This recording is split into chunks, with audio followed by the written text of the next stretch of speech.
Hey Sandy, I would give you a call or give AV a call to help you out with your audio, but I have no idea what room you're in.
The AV team is sending somebody down to give you a hand.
Testing 1, 2, testing 1, 2.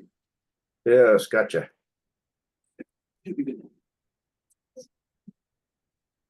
And maybe both myself and the panelists speak a little bit louder, maybe that'll help us out too. It was on the wrong microphone, so everyone at home should be able to hear the whole room now. So Perfect, thank you so much. We appreciate that. it's like chats.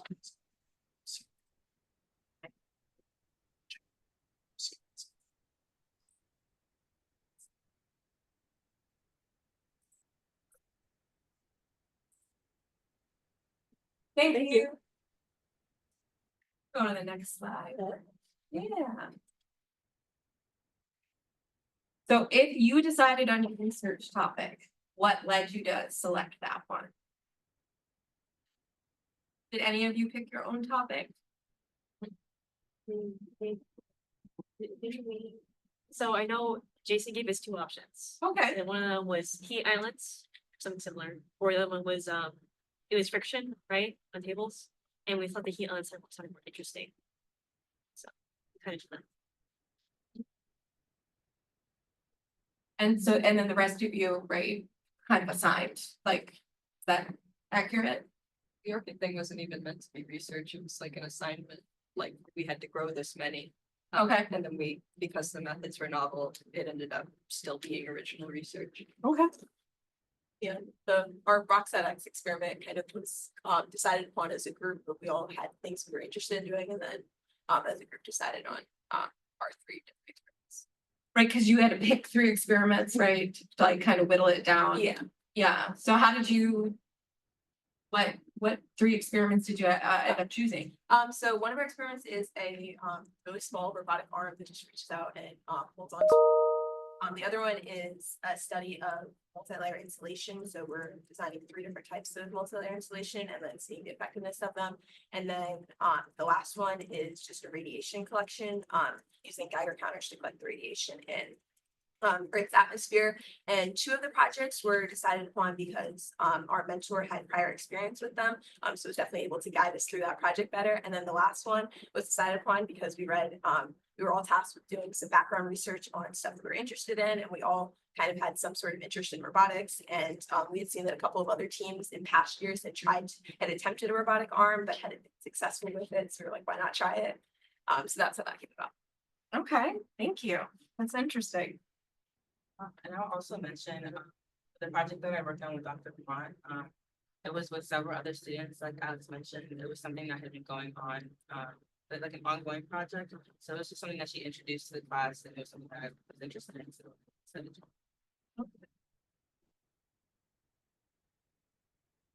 So how did your mentors help you in the research process? What kind of guidance were you given?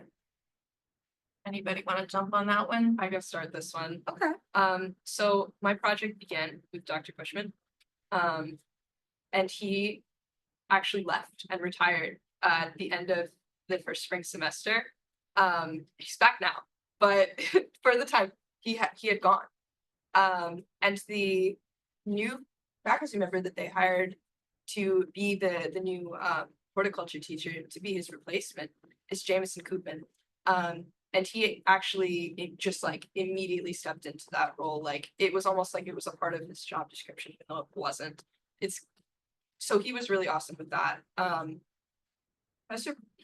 Dr. Bushman had already done a lot of like research on this species. He already knew that it would work, and that was part of the process of getting accepted for a grant like that to be able to make so much of that.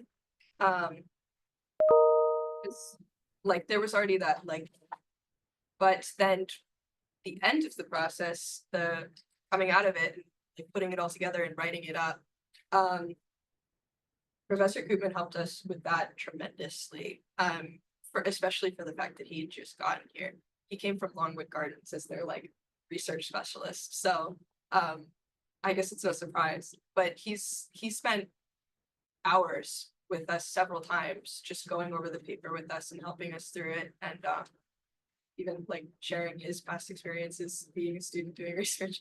So both of our mentors were really incredible.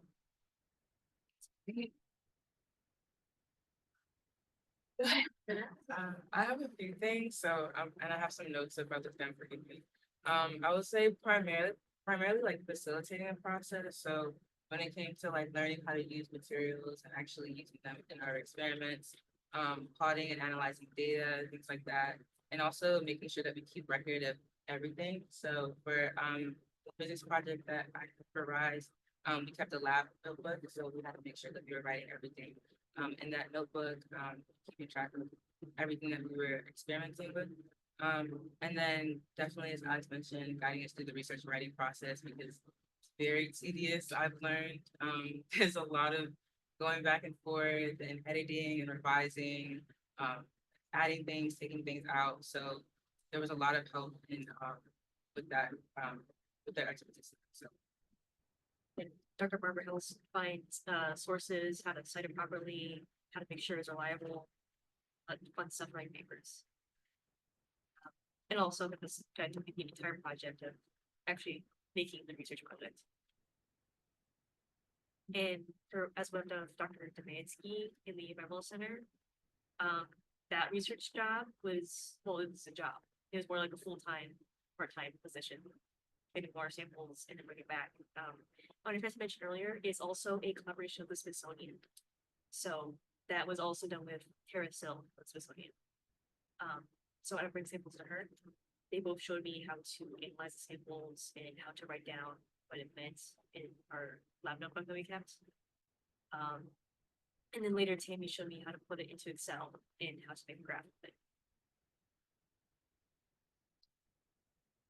Our primary mentor, Professor Ryan Schenk, he just came from Capital Tech this past year, so he's had experience working with college teams on Rockset for about 10 years now. So he's definitely been a great resource to us, and he has a lot of experience with aerospace projects, and there's just certain things that like I had never done any sort of aerospace project before, and there's things that you don't even think about, like how the wires need to not you need insulation for the wires so that they don't get too cold, and just lots of those sorts of things that he's definitely been able to keep us on track and thinking about all those things that we just wouldn't know to think about. For my research experience, both of my mentors have been Kelly Livernosh and Seth Miller. And something that I really appreciate that they do for us is they will both run through the daily objectives, what we want to get done, and then leave us, my team and I, my partner and I, depending on the project, to figure things out on our own and develop the critical thinking that's in this field. And I really appreciate that. Obviously, they're around if we have questions or if thing, but they let us figure it out for ourselves. So it sounds like not only have your mentors, right, use their expertise, right, in their field and that whatever their science is, but also the technical aspects of it, right, in terms of how do you record all of that, right? That there's a large learning curve involved for that, but then also challenging you, like making you come up with things and, you know, making sure you are developing your critical thinking. That's great.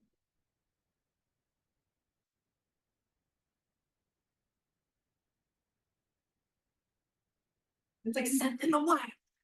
Okay, so I know you could spend probably a really long time talking about this, and we are all very interested. But just a brief summary of what your research project was. I feel like we heard some bits and pieces as you answered some of the earlier questions, and then we'd also love to hear what you enjoyed most about your research. What was your favorite part, maybe?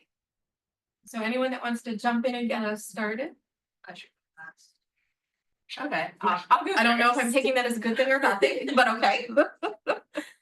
Okay, so my physics research project is, I've already briefly mentioned that related to the law of conservation of energy, but it's basically building two track systems, a high track and a low track, of showing that even though the higher track that's just flat, it's a shorter track, that the lower track that has hills is a longer track, but that wall's still going to win the race due to changes in potential versus kinetic energy. And that was kind of the start of the project, which that's a common physics demonstration, and then the actual research project came in into seeing if we can build an Excel model that can predict the how much we can change the height difference in the system to have the shorter track actually win versus the longer track, and that sort of thing.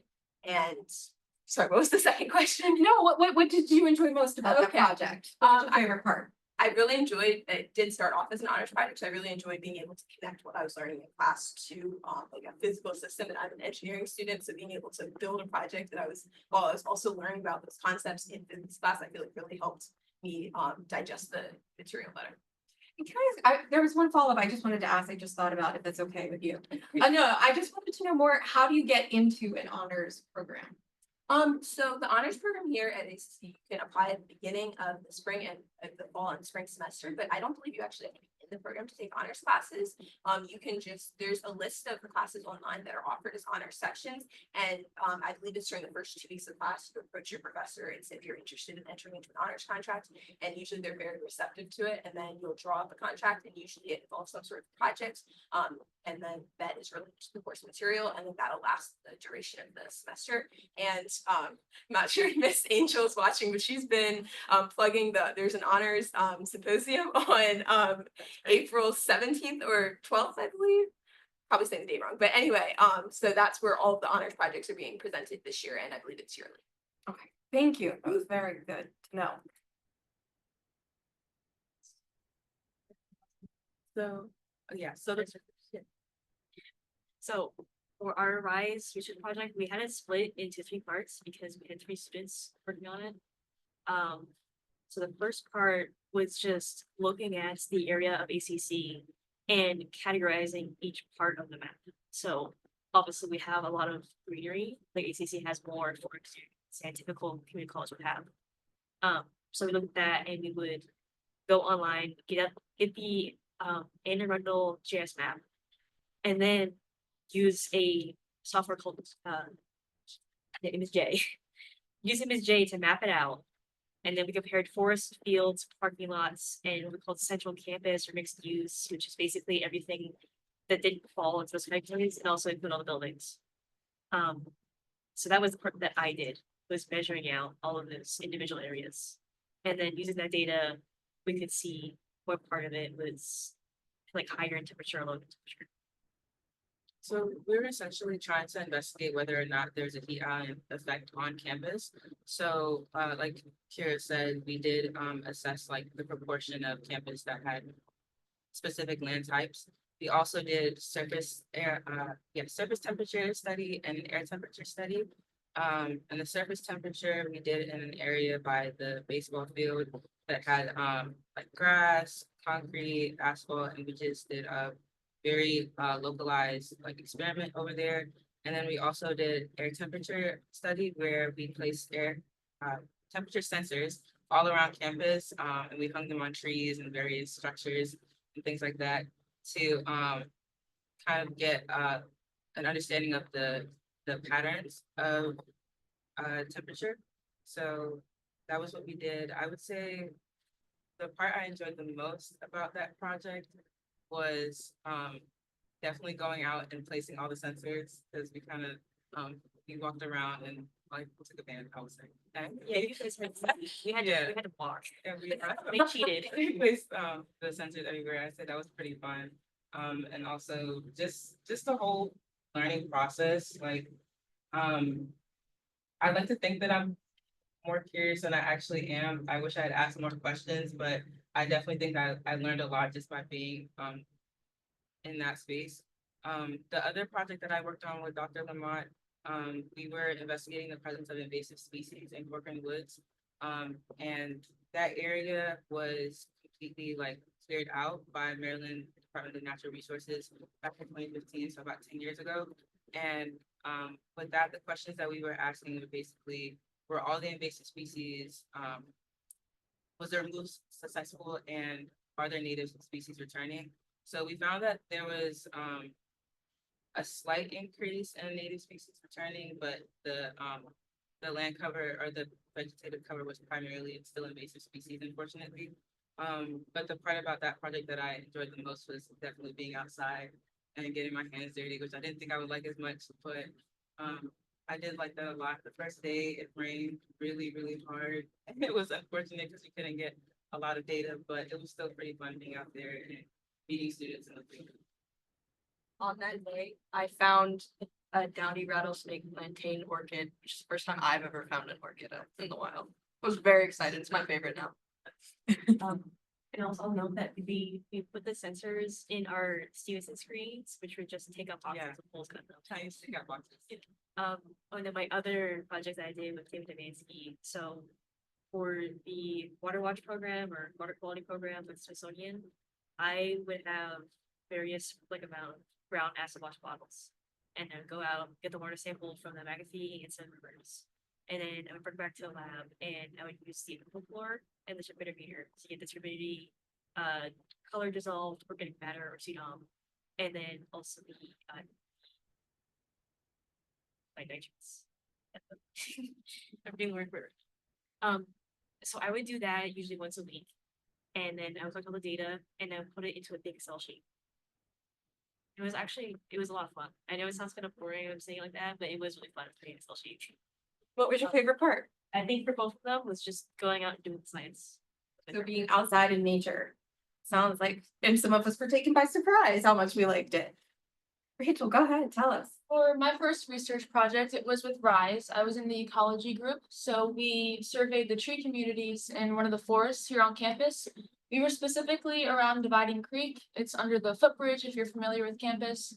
We looked at different factors like slope position, slope aspect, and edge effects to determine if there would be any differences in the density, the diversity, and the basal area in the forest composition. I'd say my favorite part of that project was just feeling like an expert.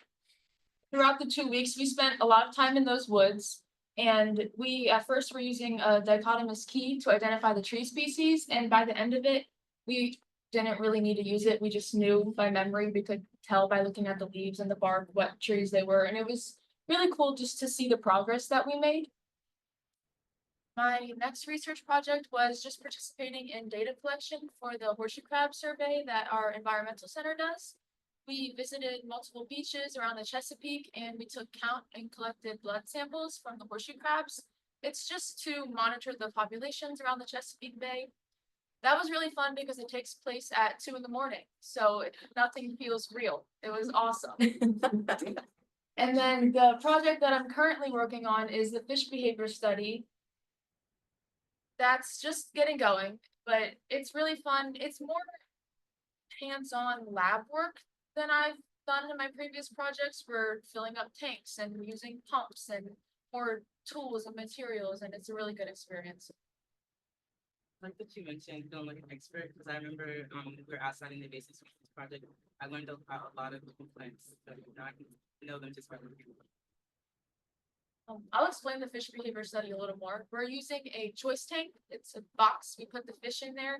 We add 2 different stimuli, water scents. I'm testing like a risk and reward type of behavior choice where you scent the water to be, we're using minnows, so a predator, which would be like a blue crab. And you would also add a scent of food. And then you would compare that with neutral water to see if the fish can determine, is it safe? Or is it going to be a reward to choose which side of the water? So it sounds like not only did you get to discover some things you liked or possibly didn't like, right? I think it's always a learning experience, but it sounds like you come out with a lot of confidence from these, right? That idea of knowing you can identify plants. I'd have to be out there with, a field guide for sure.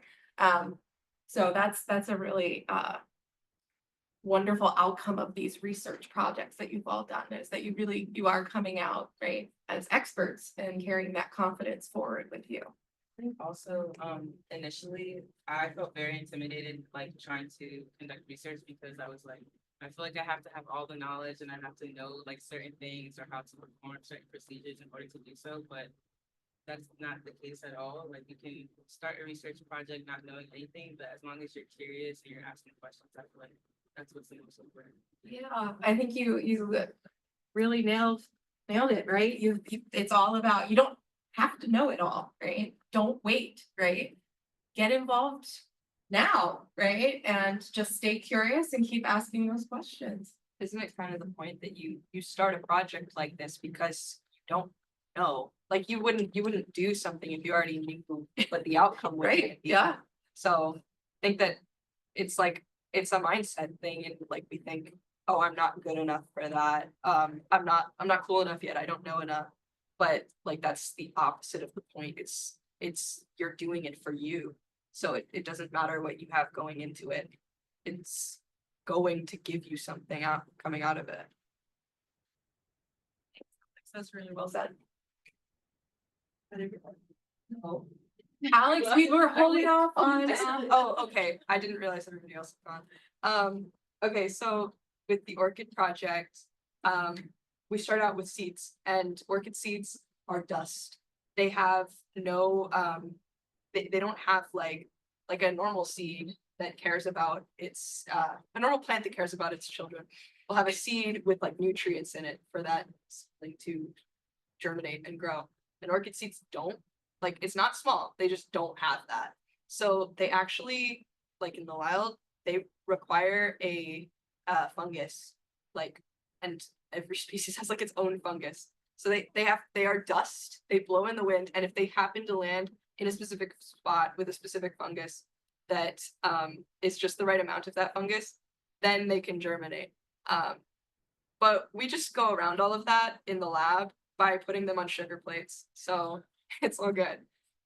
We started off in like now last year by scarifying them in bleach solution and then in sterile hood, because this was all in vitro and test tubes.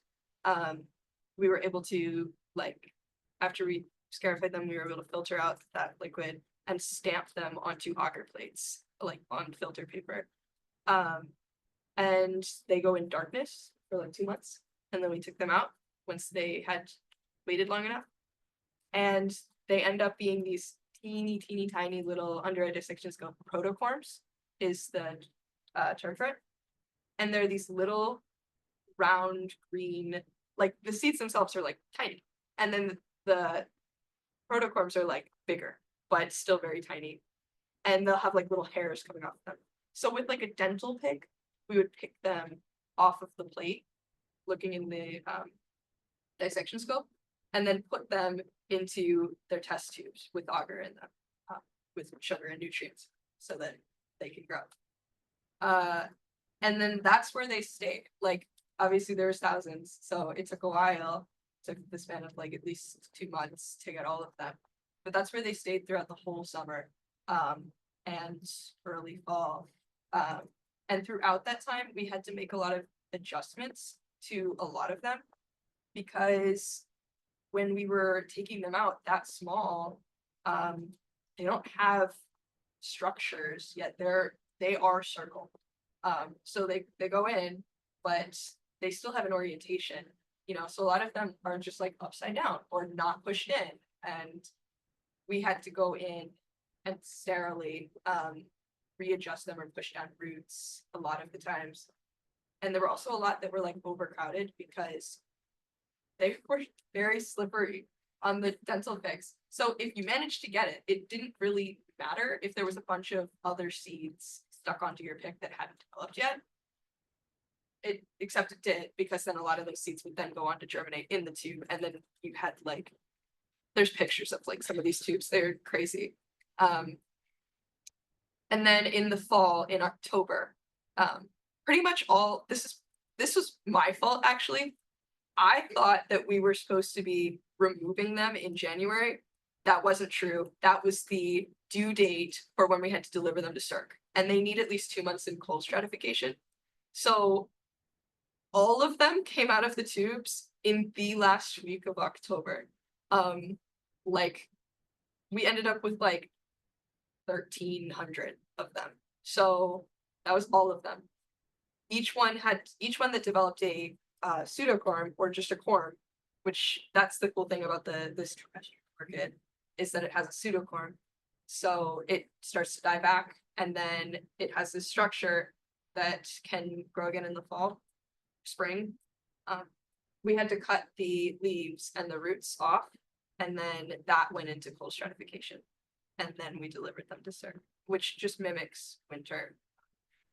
And that was all.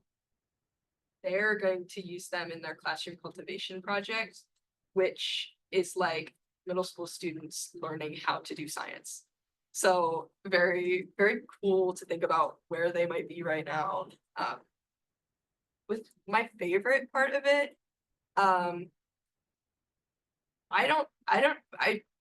we didn't really know what we were doing going into it, you know, and we weren't going into it with a research question. We were going in it with a job to do. It was a job. So I think my favorite part was slowly, like throughout the process, getting a better like idea of what's really going on and coming up with my own questions. And I have a lot of them now, and a few that are like, I really want to do research on these topics, especially because they could and will improve the methods that we've developed for the future and solve some of the problems like inside the tubes, potentially. And then the writing, writing, I hate writing. But there was something about that whole process and getting closer to like realizing, yeah, I'm definitely doing this, to like, and then researching properly what I was doing and the context of it, and realizing that like people don't just know how to do this. I'm actually really cool, and I know way more than I think I do right now. There's the orchids that we were growing, Calipogon tuberosus or grass pink. There is literally only like one guy and his other guys in this university in Florida that has ever published anything about this orchid. And so he's our only source. And then we've developed other methods and we've learned even more. So we're actively contributing to knowledge about this that could be applied to other orchid species as well. That's probably my favorite part. It's just the growing confidence and realizing that I am like very much an expert on this orchid right now. I except maybe that guy. Who else would know more than us in this school? Yeah, so it not only did the research kind of come out of nowhere, right? It evolved. It wasn't like a planned research project, For me at least. right? But then also you were able to take some, you know, contribute to a field that doesn't have a ton of publications on it. So yeah, you are one of the leading experts now, Alex. That's amazing. You know.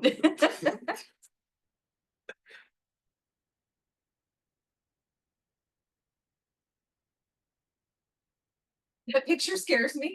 Look at the height here, heights here. So what was the biggest challenge doing your research, right? We all know when we're doing research, right? Not only do we, you know, things break, but we run into things we're not expecting. And then how did you get through it? What did you do? So anyone that wants to get us started on what they found challenging, go ahead. I think the hardest part really for at least for the Rise project would be like writing it, putting it all together, because it's just so much stuff that you compile and you have to put it all together. Luckily we had Jason to help us put it together to make it look nice. And not like first graders for this time to writing like an essay. I think the hardest part for the other project of Tammy.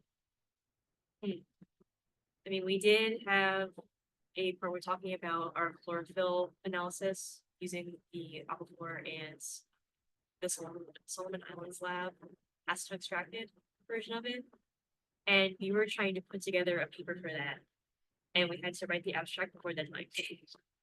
So getting things in by the deadline, writing the whole paper, making the poster. I say that was like kind of difficult. It wasn't like it was super hard, but We also had like difficulties with the paper. Effie was on her honeymoon for the entirety of winter break, basically. Or at least the part of it that is like that month where you actually get to have any time to do anything, but you don't. And literally the due date, the first submission due date for the Journal of Emerging Scholarship was the day before the first day of like class, or the day before the first day of class. So we hadn't done it. So that was a big thing. It was writing the entire paper basically in the first 3 weeks of school, being 3 weeks behind, and then being behind on literally everything else in my life. it was a lot. Relate to the being behind on time challenges thing. So the NASA Rocks at X program for other colleges starts in September, and we did not get fully established into and actually start working on things until November. So we have monthly reviews, which is like check-ins on how our progress is going. So for each review, like the week before, it's just like a mad dash to get everything done that needs to be presented. And we are starting to catch up, and as we get more students and more mentors, it's definitely been able to catch up based off of just splitting up the work and having students do work outside of meeting times. But definitely time managed, just having more time in the day would always be a great thing. We're losing in an hour, like really soon. I know, literally, I keep asking for my 25th hour and we're getting 23 minutes away. So mad about that. Okay, I would say I agree with Kyra. Definitely the writing process felt very long, tedious. But it wasn't nothing that like we weren't capable of doing. So as long as we were pushing through it and just taking the advice, all the advice that we were getting was pretty straightforward.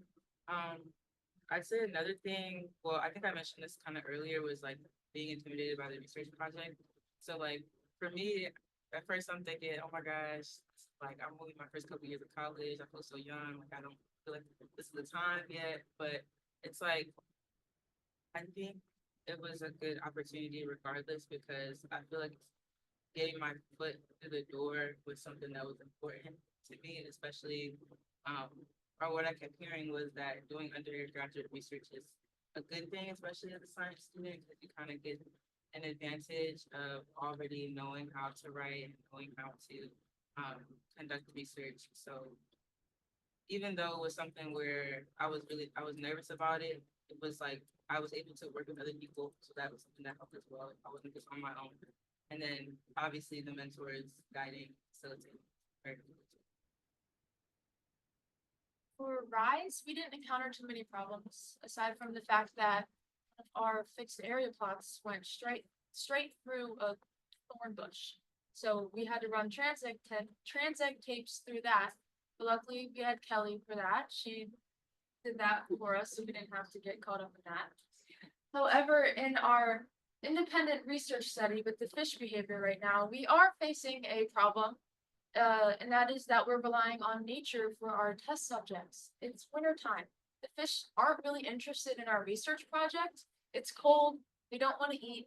They're not falling for our traps. So to get through that, we just have to set more traps, or send Seth to set more traps on his way home from work. Like we said. We've had to reassess our timeline, put a pause until weather gets warmer. We hope that with the warmer weather, the fish will wake up a little bit, decide they want their behavior tested by some college students, and then we can get started with our trials. If that doesn't work out, we're gonna get out the big nets, put on some waders, and go catch them ourselves. That's ecology. Your first challenge reminded me of the invasive species project. Oh my gosh. The wineberry was terrible. Like, I was in the yellow group in our plots. Every single plot was like full of wineberry, and I think another challenge with that was that our plots weren't exactly like lined out for us every time we came in. So there were two other groups, red and blue. They both had their plots like exactly every time they went out. But for us, we had to go and run the it was like tape or something like that, and run it around, yeah, every single time. And walking through the wineberry was not fun at all. I got cuts on my legs and my arms.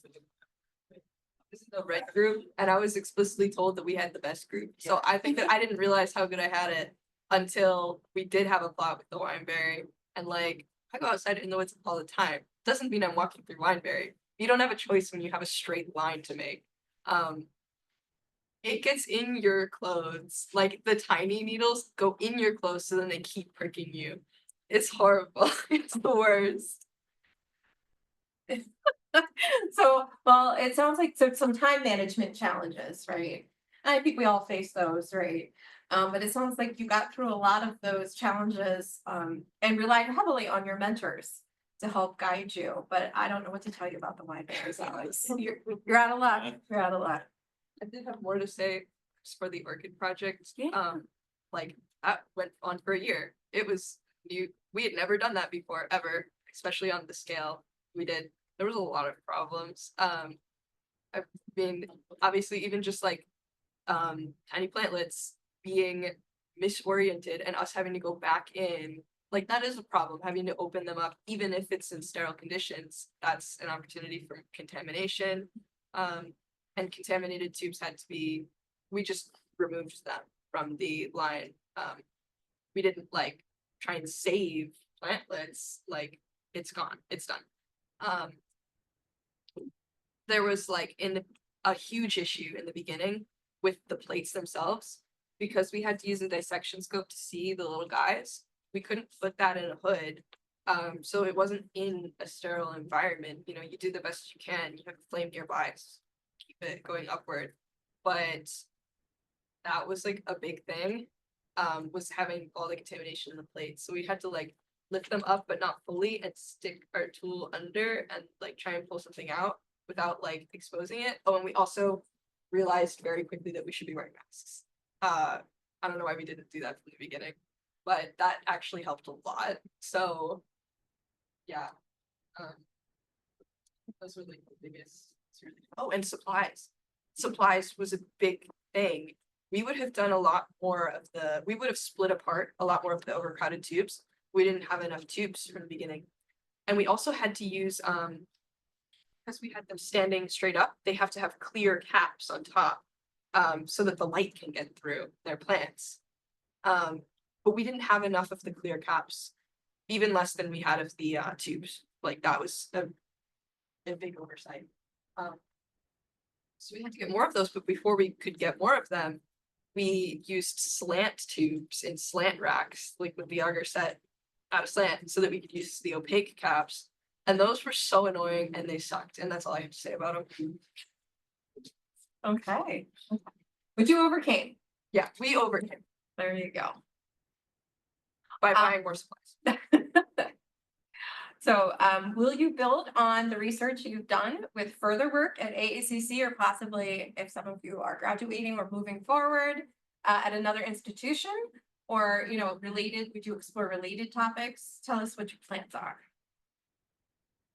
Okay, thanks, So, Kyra. with the RISE program, I know that Jason is doing another year of RISE, where he's doing the same project. It's just building on top of what we've done. And we had a few questions and things we're saying like this could have been done better during a project, or like had 2 weeks to do it. So just improving on that and moving on other stuff we're talking about that. So, and then I'm still doing the water quality research program, Tammy, and we're also gonna start doing, like I mentioned earlier, project with horseshoe crabs and looking in their blood to see if they have any microplastics. So that's something we're thinking about starting right now, and we're just talking about it. I'm also thinking of going to Goode, and I would continue research there. So, I'm graduating this May, hopefully. And I don't, well, I got an email actually this morning for an REU at North Carolina State University. And they said that we're gonna be working on phosphorus sustainability. So I'm really excited about that project. It's gonna be 10 weeks during the summer, so. That's, I had the opportunity to do REU. For some of you that might not know, it stands for Research Experience for Undergraduates. And they can be funded by different places. The NSF, the National Science Foundation, funds a lot of them across the sciences, including math. And it's a great way to kind of keep with the momentum that you've got going, and, you know, also get published often through the work you'll do over the summer then. I will say that REU is with NSF.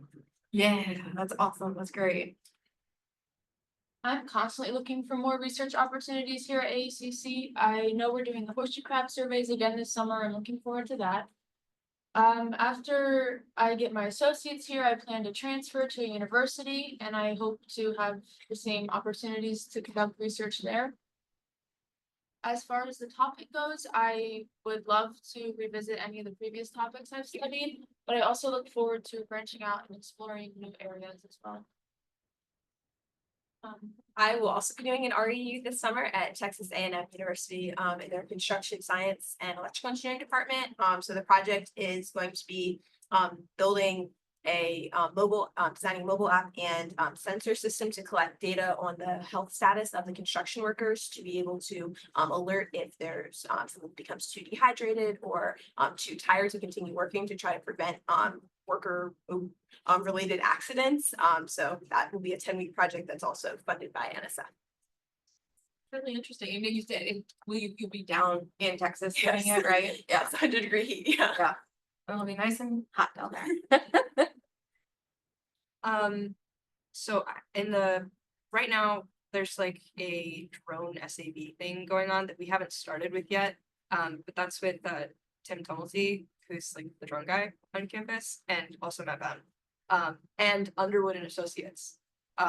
There was a former student who published in the first journal about like using drones to detect SAB with different like light detection, color detection. I think it was multiple spectroscopy was what it was called, and I haven't actually had the chance to read it yet. Sorry. But we're planning on continuing that research. There was going to be a flight day the Friday before last Friday, but that got weathered out. So next Friday is our first flight day. I'm also going to apply for RISE, and I really hope I get it because I haven't done it yet. You only get to do it once. And I haven't actually done something like aside from Dr. Lamont's stuff, which because of the orchids, I didn't get to participate in the writing as much for that. Where it's like research question, research do, research finish. You know what I mean? Where you start out actually knowing it's research. So I'm excited for that. But with orchids, it's a really big I don't know because of funding, unfortunately. We should have been doing it already. Honestly, the whole month of February, we should have been germinating the seeds on plates. That was the goal. So then we could keep things in a timely manner. And we were actually going to have another plant science student join the project so that we can make sure that nobody gets neglected. Like last time there was some stuff. But it's funded by CERC, and even though we're contracted for three years of the project, there's no funds. So we don't actually have the contract for this year, and it's looking grim. So I might need to be trying to figure out what else I'm doing with my summer this year. Fortunately. Allison, you define what CERC is. CERC is the Smithsonian Environmental Research Center. Yeah. Thank you. I'm sorry to hear that you guys are struggling to get that funding that you need to continue. That is an unfortunate aspect of research, right? Is that a lot of it is dependent on funding, and we certainly, as scientists, right, are struggling right now to make sure that we can secure that funding. And I want to be abundantly clear that it's directly because of the federal funding freezes that are affecting us so much right now. There's not some other reason. It's not like CERC doesn't like us anymore. This is a federal issue. And I'm not going to sugarcoat it.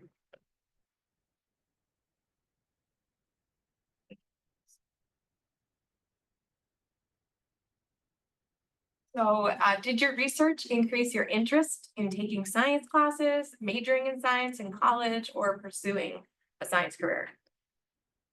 And if so, how?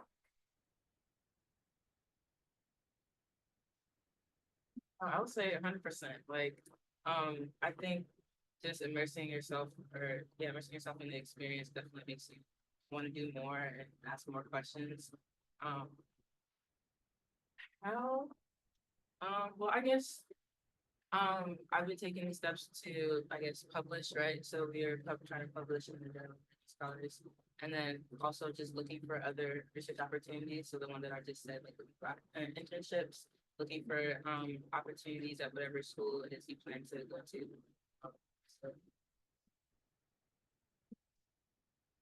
So that we are definitely doing the research, like actually getting to do the science and publish your results. Definitely has helped me come to the conclusion that's something I want to do. Like I went to, as my career, I went to be a research scientist. I enjoy doing the research. And like what Remy said, actually publishing it. It's not fun.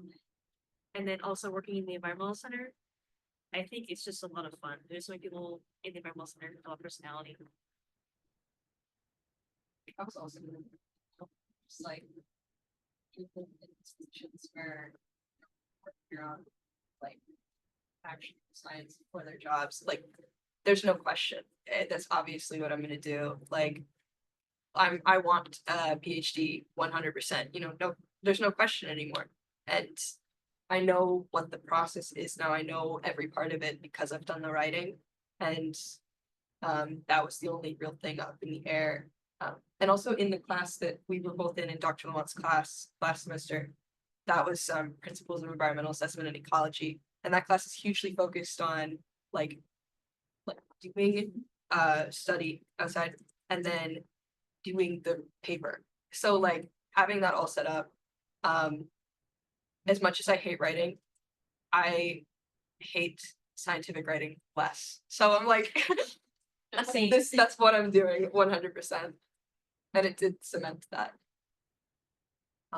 I came into college knowing that I wanted to do engineering, but I would definitely say that doing research has definitely solidified my interest in pursuing a PhD in engineering and seeing how kind of the difference between industry versus research and how I'm definitely for at least a good portion or a start of a career be on the research side of things.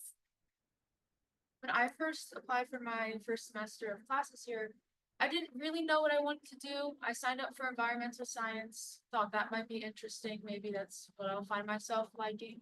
It was. I loved it. And then I did Rise. I fell in love with research. I didn't want to go back to work. It was boring. I just wanted to research all the time, be in the woods every day. I definitely think that being out in the forest and viewing it from more of a scientific viewpoint and seeing the trees as data rather than just trees you see out the window, it changed my perspective of just nature, how things work. I became a lot more fascinated with plants. I think they're so cool. Their complexity, it's often overlooked, but plants are really cool. And so I've started gearing a lot of my studies towards plant sciences. My major is still environmental science, but I definitely am very interested in plants. Joy does.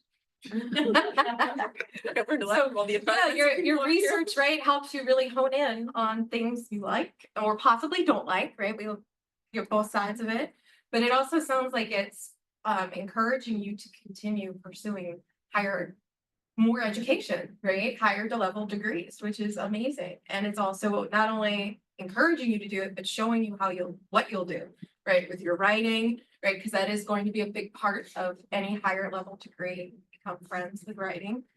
Like you said, right? I like writing. I'm not a huge fan of writing, but I like writing math. Like I do enjoy that. So I understand its importance now. yes, right. And then just science in action, right?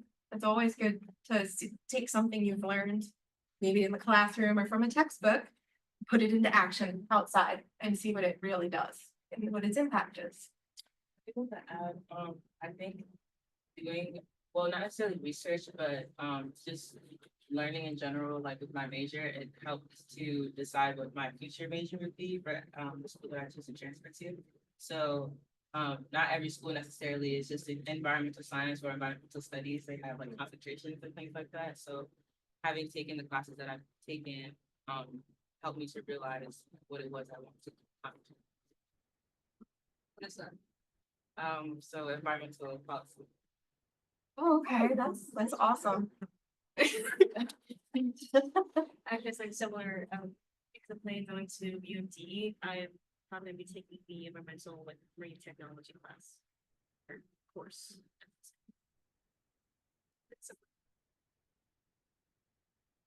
So now is the time we'd love to hear from you all. If you have any questions that you want to ask about research they've done or what the experience is like or anything that you've thought of just from listening to them. And we also open it up to the Zoom folks as well. We've got the chat up, so you can type in as well if you have something on Zoom. I have a question. Go ahead.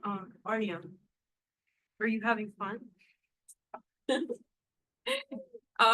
Yes, Setups? with Roxette X, yes, you are also in Roxette X, so are you having fun as well? Yeah, I am. Okay, good. What challenges did you face while trying to start a like grassroots club? Because we have never had something like that here at AACC. Some of the challenges faced, I guess, would definitely be securing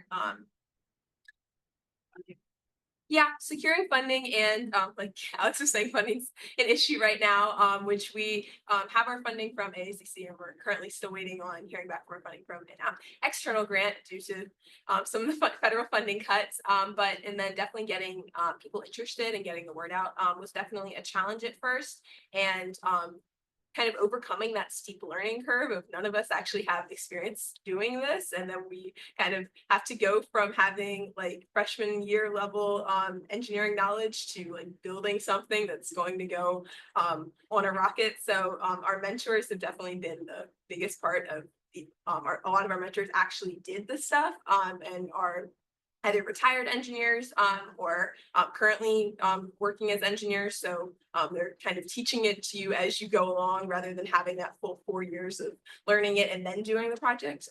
So that's definitely been the most challenging part, is that steep learning curve. But do you feel that you have been developing? Yeah. Good. I'm glad that you've been learning.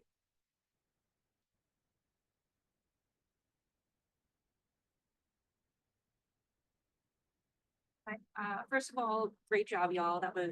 Y'all are very impressive, so great job.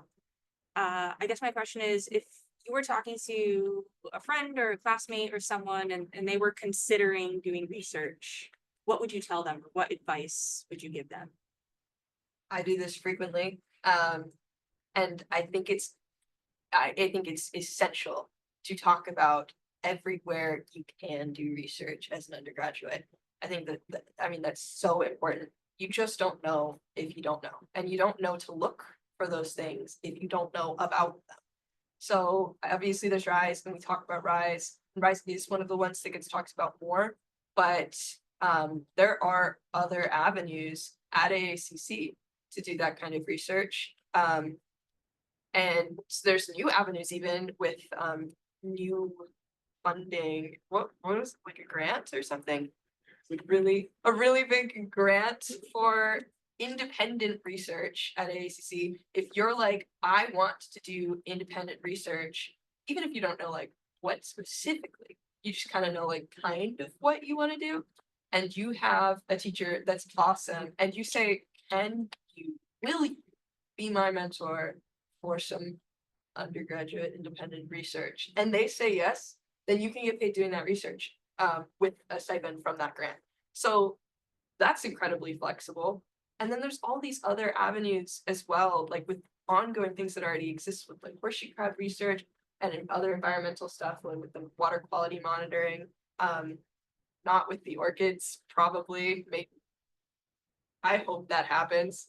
And I mean, there's so many to look and know, and talking to your professors about this stuff and asking about it is important, but also for us that do know, talking about it is so important.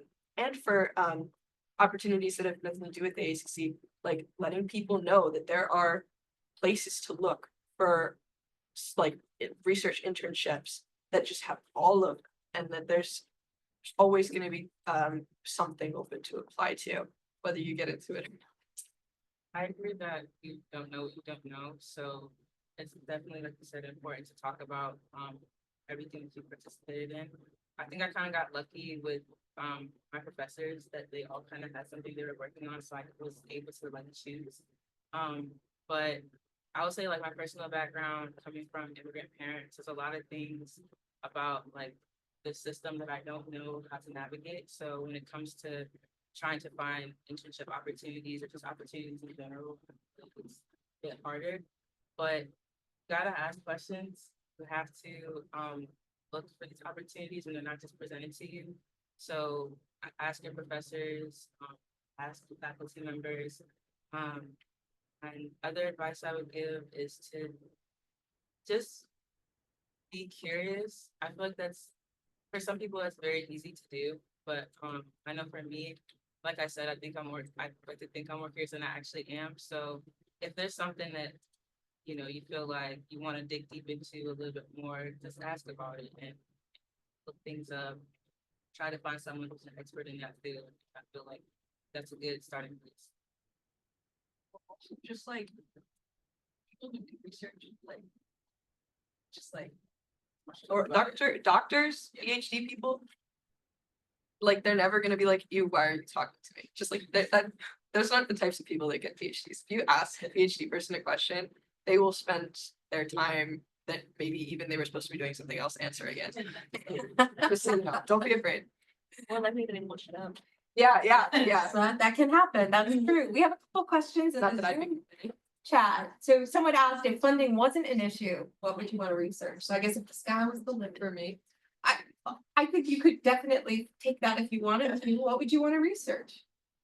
I really want to, the biggest thing that I really wanted to take our orchid research in, like as an actual experiment, that's not, because I was doing little experiments on the side, actually, when we were doing the project, like I was like separate from the rest of them. I took a few aside and it was like, okay, if I take them out at this stage versus this stage, and I think that I thought that like that wasn't research because I wasn't writing it down, but I do have pictures and I do know what I did. So it kind of was, and I was able to include some of that in the paper. But I feel like if we pull the orchids off of the plates when they're slightly bigger and they just have like they have distinct structures so that we can see what their orientation would be. If we pull them at that stage, I think they'll be way more successful. And I really want to have a proper experiment done on that that's properly written up to prove it. And then we can change that. And I think that would improve the process so much, make it so much more efficient, and have like the success rates be way bigger. Because that's another thing. We don't really know how successful we were because we weren't keeping track of each tube, you know.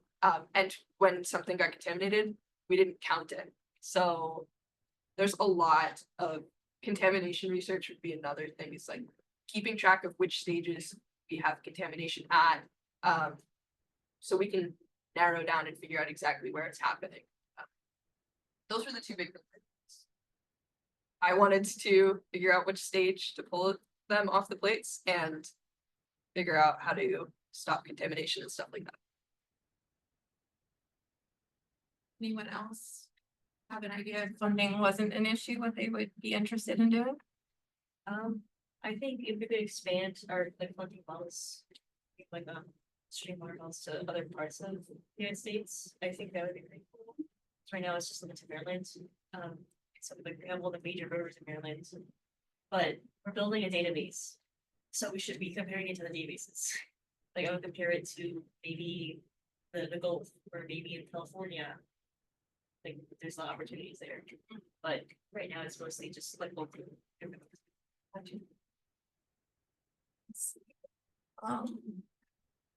Miller has a question. So I would love to hear from each of you what you would want AACC as a whole or departments, the environmental center, however you want to take this. What can AACC do to support students in research?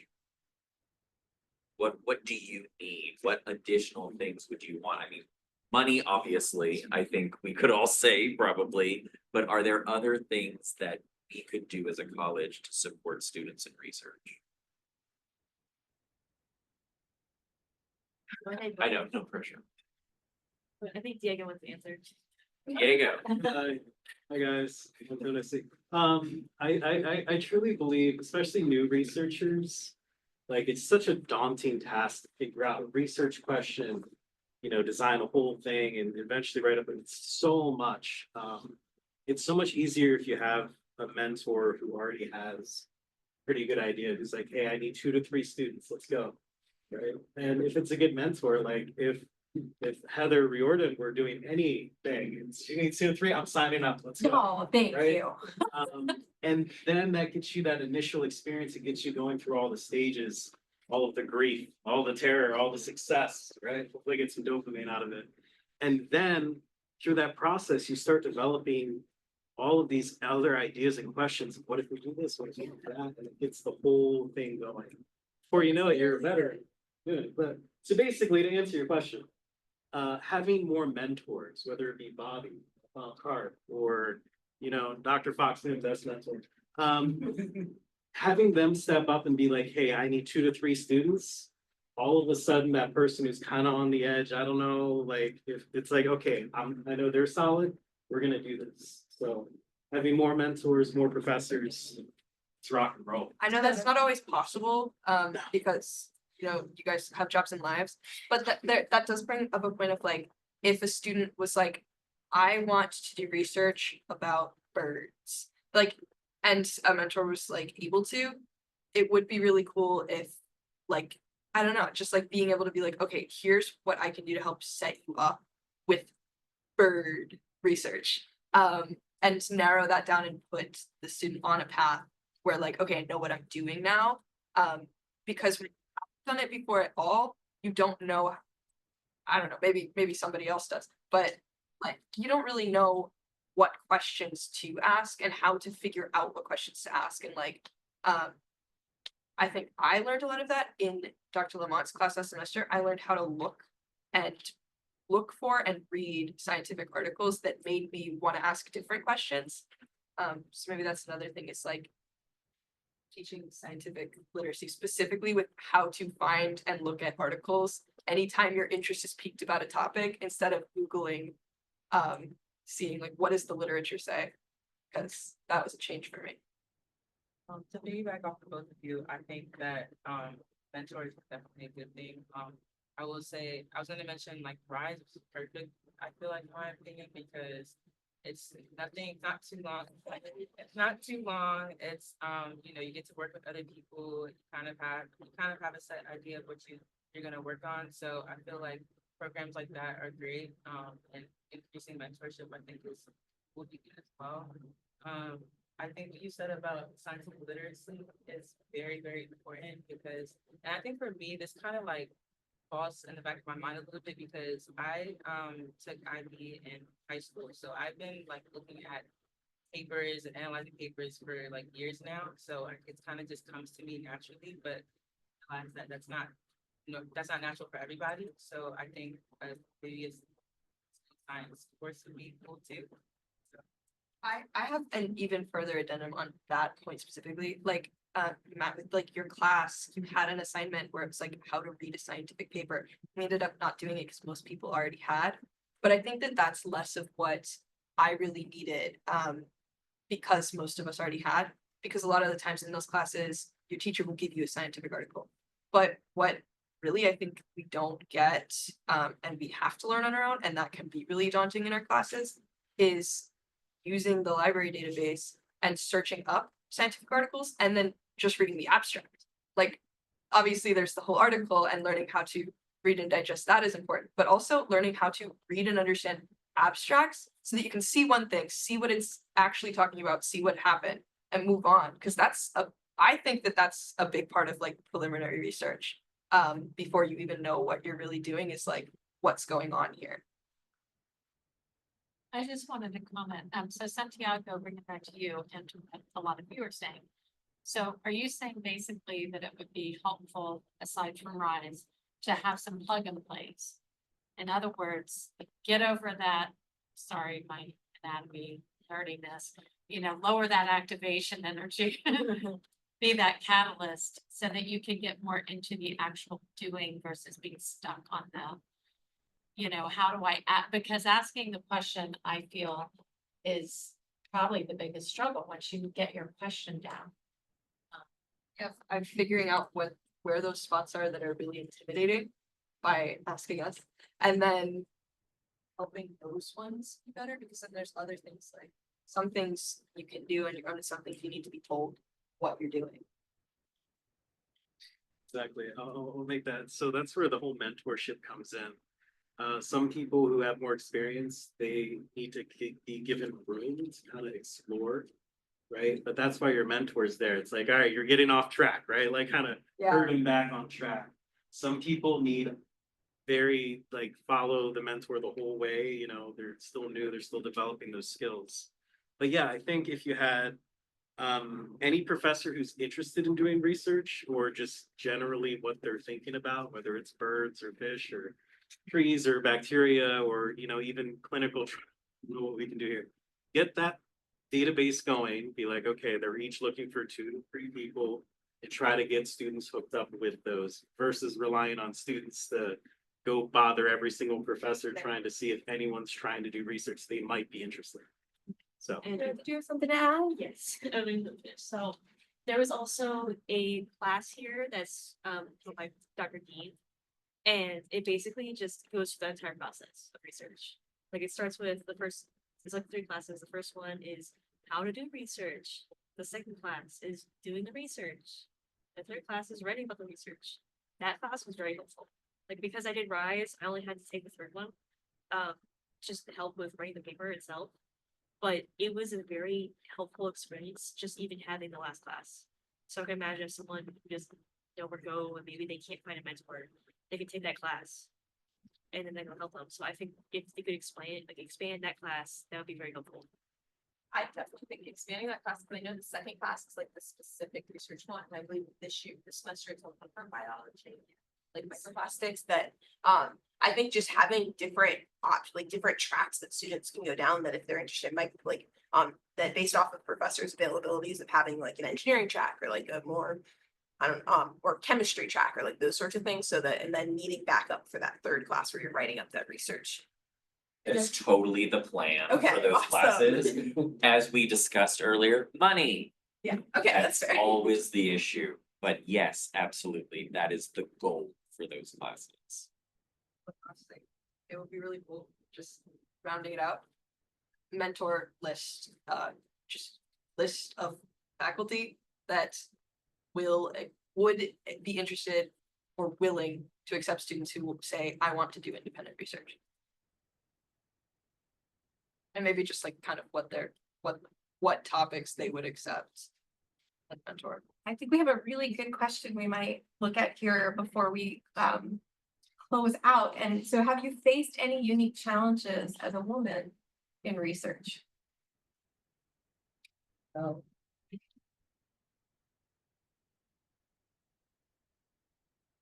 Well, I think it really helps to be in a field that's already pretty woman dominated, like environmental science is a very like female heavy field. But that could be a challenge in itself because some people, and I'll say my sister actually, because she is a technology major and she actually works as a government contractor for like software engineering. She one time said to my face, environmental science is not science.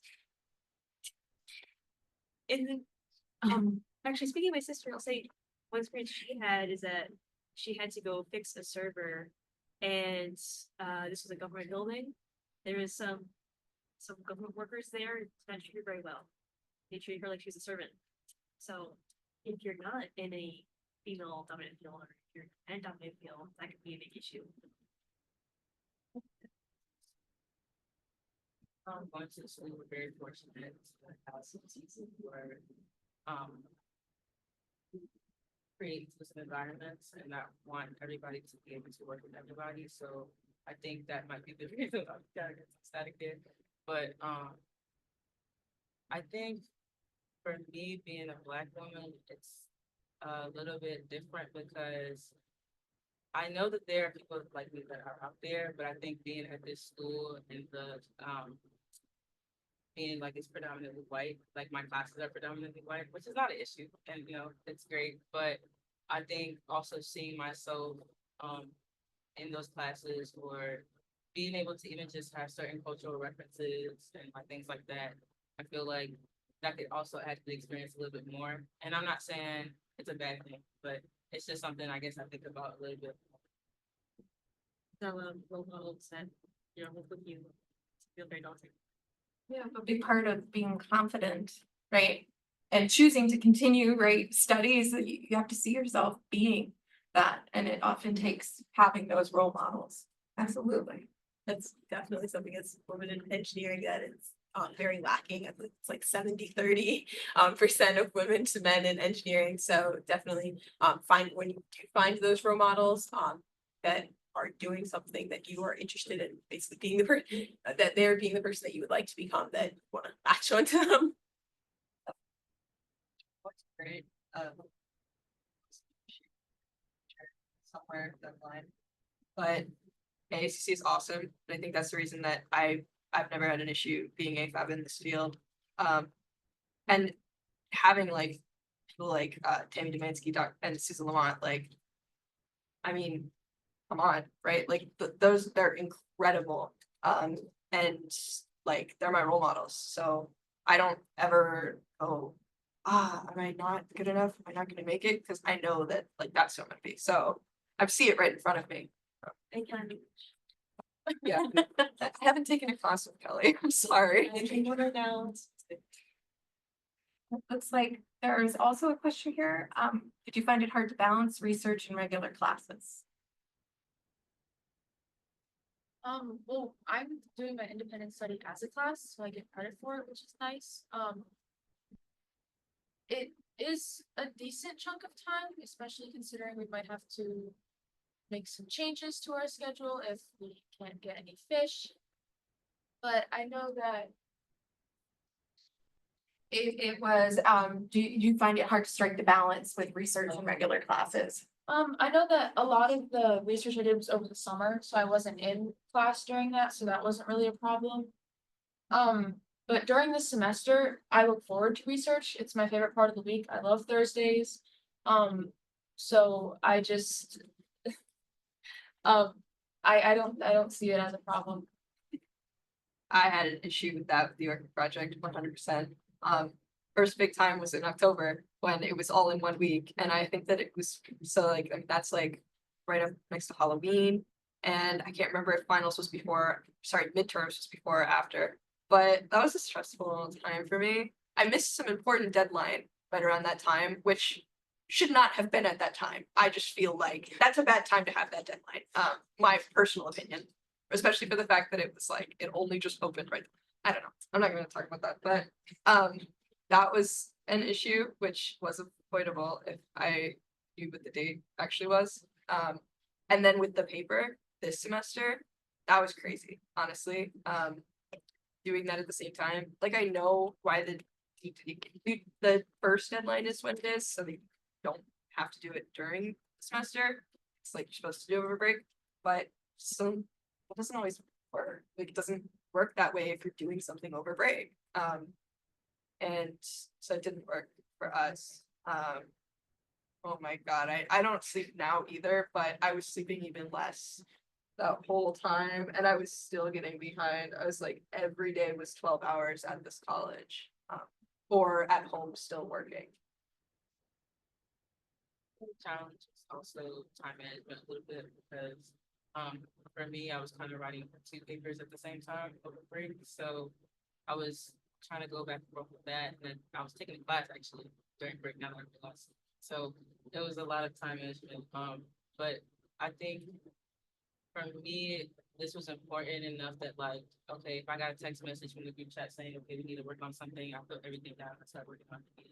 Because I know that this is something that that's important and I want to get done and I want to be good at the same time. So even though it was a bit of a challenge, it's something that I really definitely say like loving, being really interested and loving what you're doing can kind of help you push through those times of where it's becoming super stressful. But like I genuinely have I find so much joy in working on my physics research project and working on RockSetX that over winter break I would just email Dr. Barber and be like, hey, are you gonna be on campus? Can I come in? I really want to work on this. So just that find something that you enjoy doing, and the time will eventually figure itself out, right? that's so true. Actually, like it's so much fun. You have to love what you're doing, be inspired, be curious, all of those things you all were saying. Finding a balance between classes and jobs and then research and like all the responsibilities aside of that, very different ones. I think it's like that's something you have to plan. Like you can't just go into it and be like, oh, I'll kind of do some of this and then some of that. You have to like sit there and actually count your hours for the week. Especially if you're very busy. I've never had to do that before. I calculated well, once for chemistry class, they make me do that as an assignment, but I didn't care then. I literally calculated my hours, like, like they say like 2 to 3 hours out of class per hour in class. Like I had to calculate that and be like, am I gonna circle?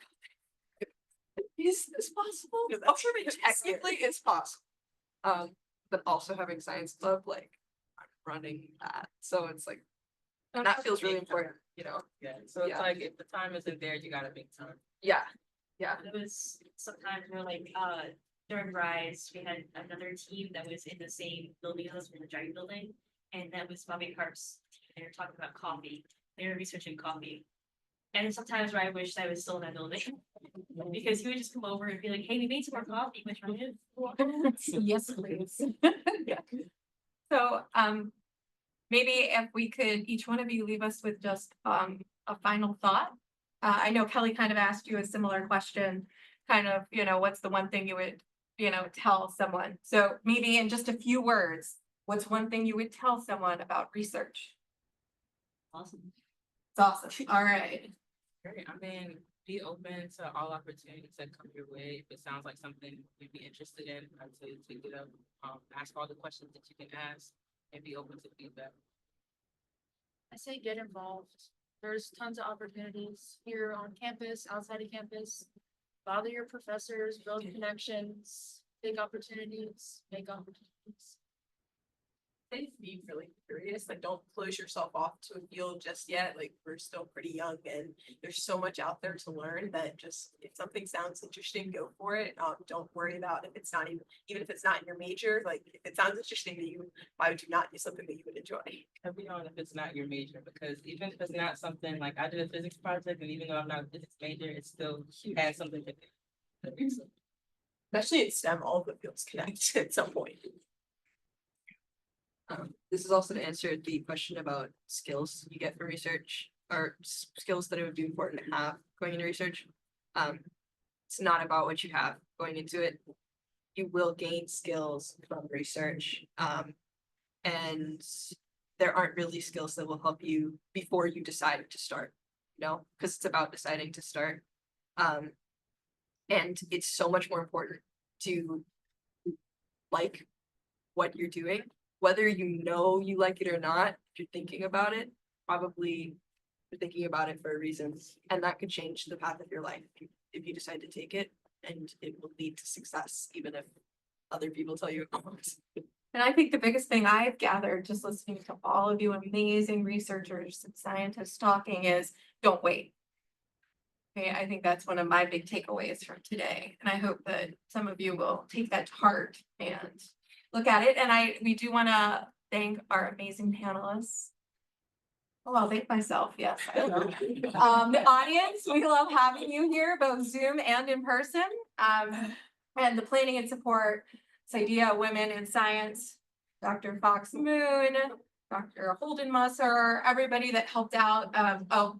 Dr. Santarelli, the committee, and then the science realm, we have our assistant dean, well, not mine, because math is not part of STEM. We have our own little niche. Assistant dean, Dean Bowen, Beth M, Rachel Rickman, the Super Science Club, and the Women's History Month Committee. So thank you everyone for making this such a great experience.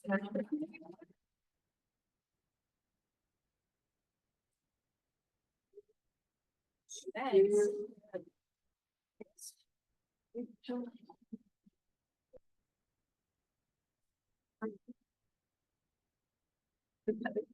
Heather. Thank you so much. Here we go. What's your thing? It even has like the AACC theme paper. That's crazy. I was like, is she gonna be on?